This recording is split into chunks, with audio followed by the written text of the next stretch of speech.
Sri Sai Satcharitra, Chapter 30. Drawn to Shirdi. Kakaji Vaidya of Vani, Ramlal Punjabi of Mumbai. In this chapter, the story of two more devotees who were drawn to Shirdi are narrated. Preliminary. Bow to the kind Sai, who is the abode of mercy and who is affectionate towards his devotees. By his mere darshan, he does away with the fear of worldly illusions, or sansar, and destroys their calamities.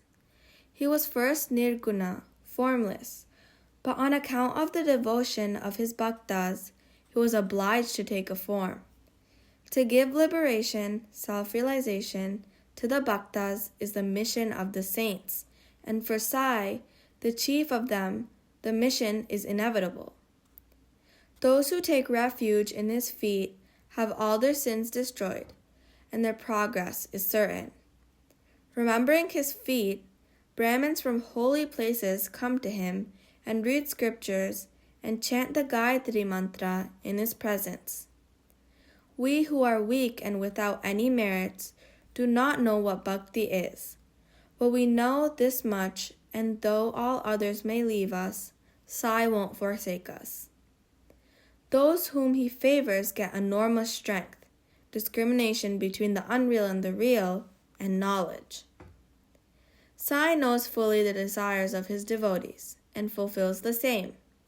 Hence, they get what they want and are grateful. So we invoke him and prostrate ourselves before him. Forgetting all our faults, let him free us from all anxieties. He who is overcome with calamities remembers and prays to Sai thus, and gets his mind calmed and pacified through Sai's grace. This Sai, the ocean of mercy, says Hemad Pant favored him, and the result of this is the present work of Sai Satcharitra. Otherwise, what qualifications had he to undertake this enterprise? But as Sai took all the responsibility, Hemad Pant felt no burden, nor any care about this. When the powerful light of knowledge was there to inspire his speech and pen, why should he entertain any doubt or feel any anxiety? Sai got the service in the form of this book done by him. This is due to the accumulation of his merits in the past births, and therefore he thinks of himself as fortunate and blessed. The following story is not a mere tale, but pure nectar. He who drinks it will realize Sai's greatness and all-pervasiveness. Those who want to argue and criticize should not go in for this. What is wanted here is not discussion, but unlimited love and devotion.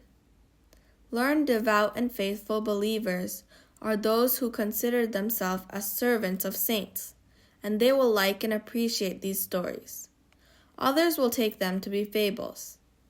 The fortunate bhaktas of Sai will find the Sai Leelas as the kalpapatru, or the wish-fulfilling tree. Drinking in or devouring this nectar of Sai's Leelas will give liberation to the ignorant jivas, satisfaction to the householders, and the sadhana to the aspirants. Now we come to the story of this chapter. Kakaji Vaidya. There lived in Vani, Nasik district, a man named Kakaji Vaidya. He was the priest of the goddess Saptashringi there. He was so overpowered by adverse circumstances and calamities that he lost peace of mind and became quite restless.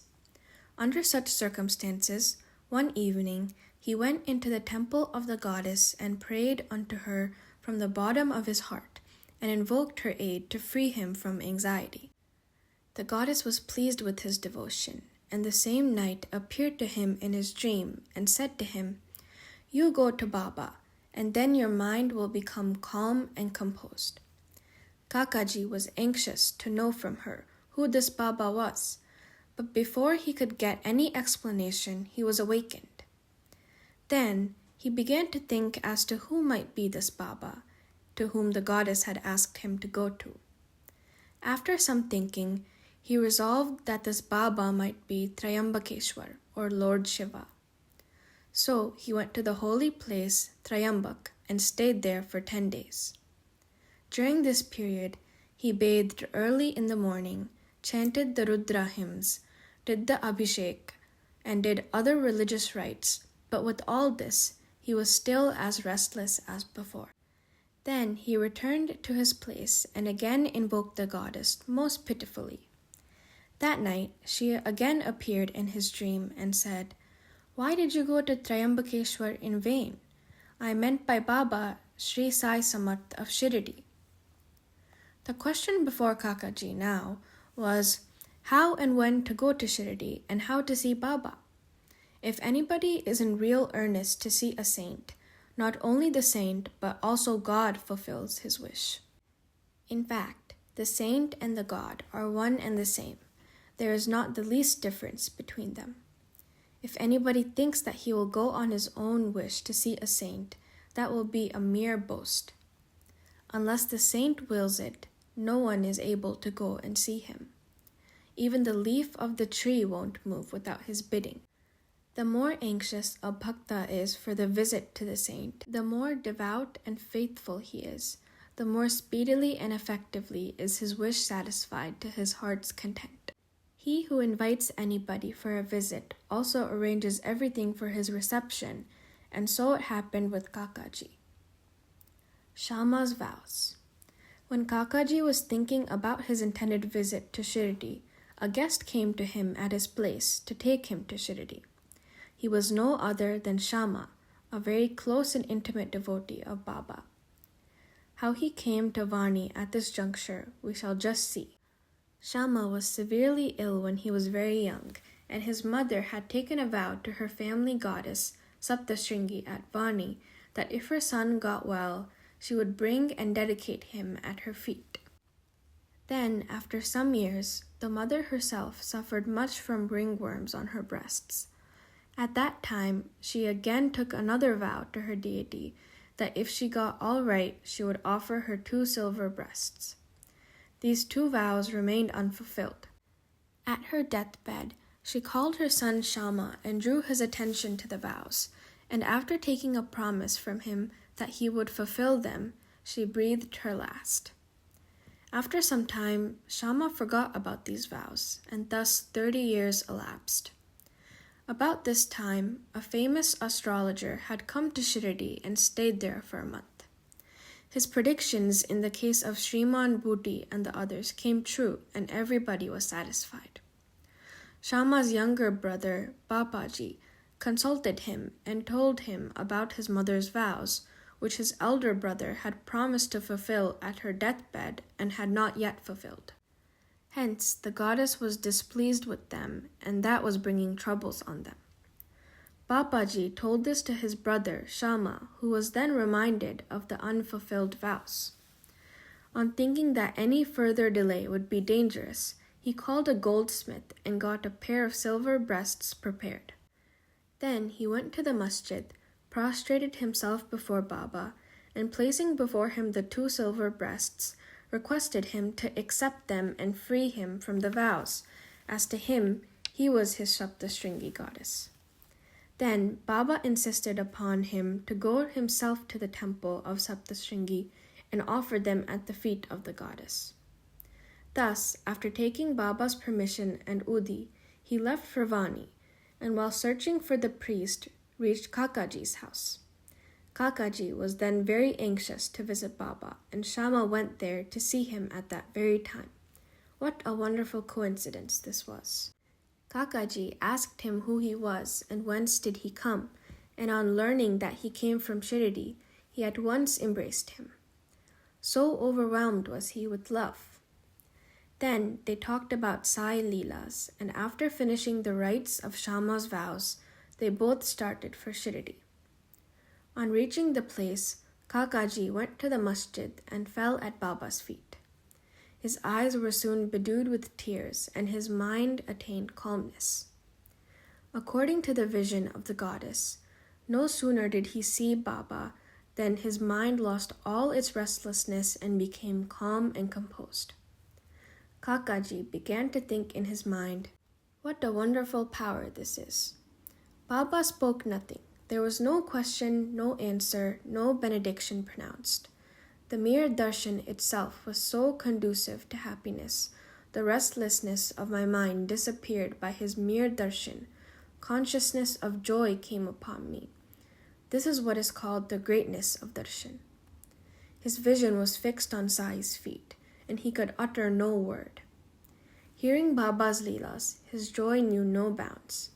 He surrendered himself completely to Baba, forgot his anxiety and cares, and got undiluted happiness. He lived happily there for 12 days, and after taking Baba's leave, udi and blessings, returned home. Kushal Chand of Rahata. It is said that a dream which we get in the wee hours of the morning generally becomes true in the waking state. This may be so, but regarding Baba's dreams, there is no restriction of time. To quote an instance, Baba once told Kaka Sahib Dikshit one afternoon to go to Rahata and fetch Kushal Chand to Shirdi, as he had not seen him in a long time. Kaka Sahib went to Rahata, met Kushal Chand, and gave him Baba's message. On hearing it, he was surprised and said that while he was taking a noon nap after meals, Baba appeared in his dream and asked him to come to Shirdi immediately and that he was very anxious to go. As he had no horse of his own nearby, he had sent his son to inform Baba. When his son was just out of the village border, Dikshit turned up. Dikshit then said that he was sent specially to bring him. Then they both went back to Shirdi. Kushal Chand saw Baba and all were pleased.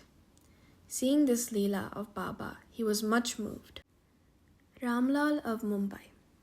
Once, a Punjabi Brahmin of Mumbai named Ramlal got a dream in which Baba appeared and asked him to come to Shirdi. Baba appeared to him as a mahant, but he did not know his whereabouts. He thought that he should go and see him, but as he did not have his address, he didn't know what to do. But he who calls anybody to him also makes the necessary arrangements for the same. The same happened in this case. The same afternoon, when he was strolling the street, he saw a picture of Baba in a shop. The features of the mahant he saw earlier in the dream tallied exactly with those of the picture. After making inquiries, he came to know that the picture was of Sai Baba of Shirdi. He went soon after this to Shirdi and stayed there till his death. In this way, Baba brought his devotees to Shirdi for darshan and satisfied their wants, material as well as spiritual. Bow to Sri Sai, peace be to all.